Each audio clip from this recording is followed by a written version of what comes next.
Hello দর্শক, আসসালামু আলাইকুম। দেশ এবং দেশের বাইরে থেকে যারা আমার ভিডিও ব্লগ দেখেন সবাইকে অসংখ্য ধন্যবাদ। আপনাদের জন্য আজকে খুব সহজেই কাচ্চি বিরিয়ানি রেসিপি শেয়ার করব। আজকে কাচ্চি আমি গরুর মাংস দিয়ে তৈরি করব। প্রসেসটা একই, আপনারা আপনাদের পছন্দ মতন মাংস দিয়ে রান্না করতে পারেন। আর এটা অবশ্যই লক্ষ্য রাখতে হবে, কাচ্চি রাঁধতে গেলে সরাসরি টাটকা মাংস নেবেন, ফ্রোজেন করা মাংস নেবেন না। তো যাই হোক, বলে দিলাম আমি মাংস হাড়গড় সহ সব নিয়েছি, সলিড মাংসটা নিয়ে নেই।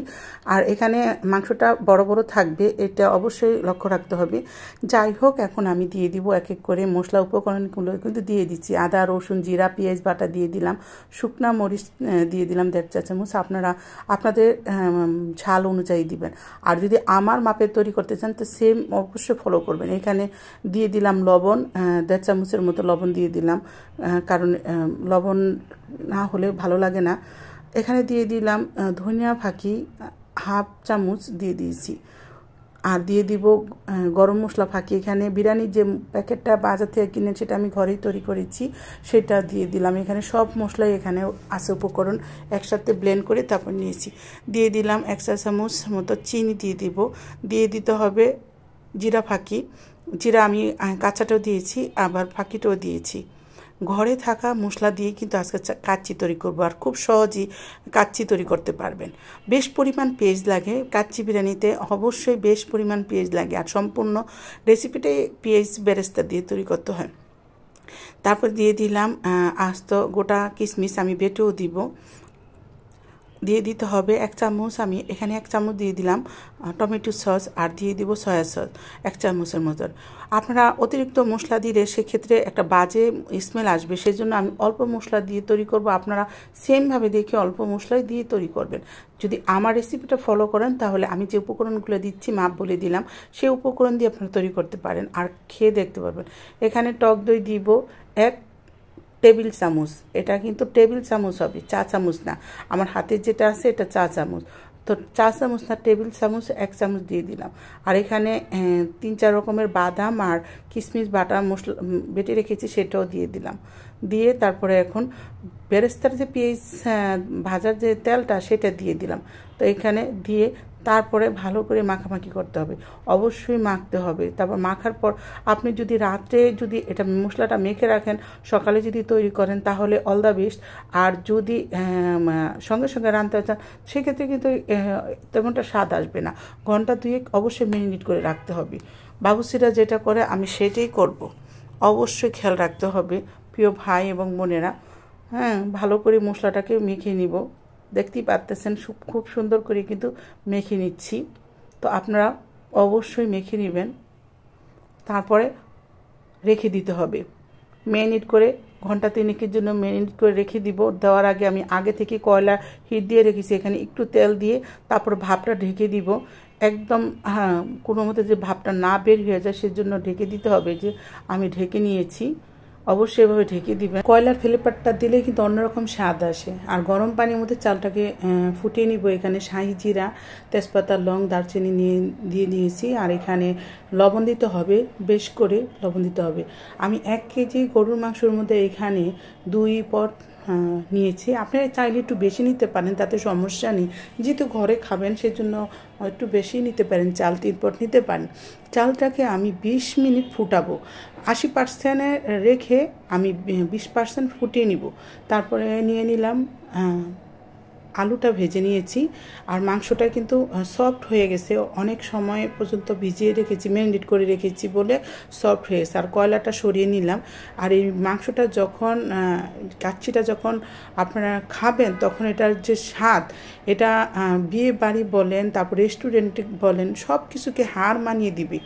আর সব প্রসেসে আমি রান্না করলাম 1 কাপ তেল দিয়ে, অতিরিক্ত তেল দিব না, 1 কাপ তেল দিব। এখানে কিন্তু আমি বাড়তি কোনো তেল অ্যাড করি না, সেটা আপনারা অবশ্যই দেখতে পারছেন।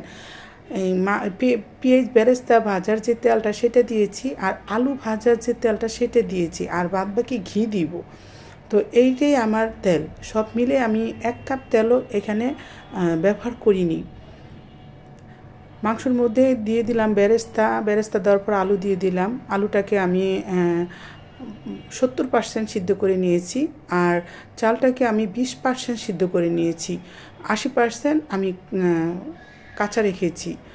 অতিরিক্ত যদি আমি চালটাকে কুক করে নিতাম তাহলে সেক্ষেত্রে আমার যখন আমি কাচ্চিটা করব তখন কাচ্চিটা লাড়াতে গেলে গলে যাবে, সেই জন্য এই প্রসেসে করা। আর আমার এই রেসিপি একটা বাবুচি থেকে শেখা, সেই ভাইয়াটা এখন দুনিয়াতে নেই, ভাইয়ের জন্য সবসময় দোয়া করি, স্মরণ করি।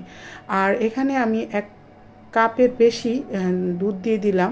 এখানে সর্বমোট আমি 1.5 কাপের মতন দুধ দিয়েছি। তারপরে দিয়ে দিব জর্দার রং।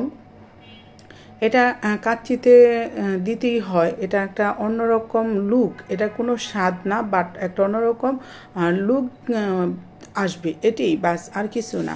তারপরে দিয়ে দিব বেরেস্তা। এখানে বেরেস্তা দিয়ে দিব, 2-4টা কিশমিশ দিয়ে দিব। চাইলে আপনার আলু বোখরা দিতে পারেন, বাট ওই যে আমি বলেছি ঘরোয়া পদ্ধতিতে তৈরি করব, একদম ঘরোয়া মশলা ঘরোয়া পদ্ধতিতে তৈরি করব। বাট এটা বিয়ে বাড়ি বলেন, রেস্টুরেন্টে বলেন, তার চেয়ে হার মানিয়ে দেবে এই রেসিপিটা। তারপরে দমে রাখবো। এখানে আমি অল্প পরিমাণ আটা ময়দা যেটাই থাকে ঘরে, চালের গুঁড়ি যেটাই থাকবে সমস্যা নেই, আপনারা একটু গুলিয়ে তারপরে মুখটাকে ঢেকে দিবেন। যেই ঢাকনাটা দিয়ে ঢাকবেন সেটার সাথে পাতিলের সাথে একদম সুন্দর করে এভাবে আটা ময়দার একটা খামির তৈরি করে আটাযুক্ত দিয়ে নেবেন। দেওয়ার পরে ভালো করে এটা রেখে দিব। তারপরে প্রসেসগুলো আমি শিখিয়ে দিচ্ছি। বলক আসা পর্যন্ত একটু হাই হিটে দিবেন, অতিরিক্ত হাই হিটে না, একটু যখন বলক আসবে তখন হাই হিটটা আবার একদম কমিয়ে দিবেন। এটা হলো একটা টিপস। তারপরে একদম লো হিটে, হাইস্ট আমি আধা ঘন্টা রেখেছি, কারণ আমার সব প্রসেসগুলো খুব ভালো ছিল বলে আমার বেশি সময় লাগে নাই, আমার আধা ঘন্টার মধ্যে হয়ে গেছে।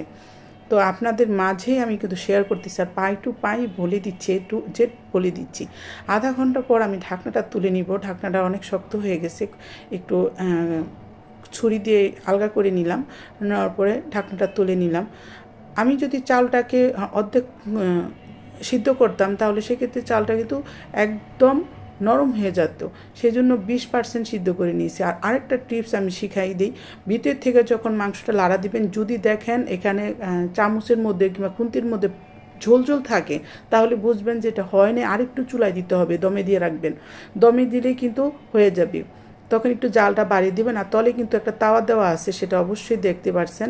এই যে আমার যে কাচ্চিটা তৈরি করলাম সেই কাচ্চিতে কিন্তু কোনো ধরনের এই যে ভিজা ভিজা টাইপের আসে নাই, সেটা আপনারা অবশ্যই খেয়াল করতেছেন। আমি কিন্তু দেখাও দিচ্ছি এবং বলেও দিচ্ছি, এভাবে কোনো রেসিপিতে পাবেন না। দেখুন কিভাবে আমি দেখিয়ে দিচ্ছি, যখন একটু ঝোল ঝোল পড়তে থাকবে তখন বুঝবেন যে না এটা একটু হবে, তখন আপনারা দমে আবার রেখে দিতে পারেন।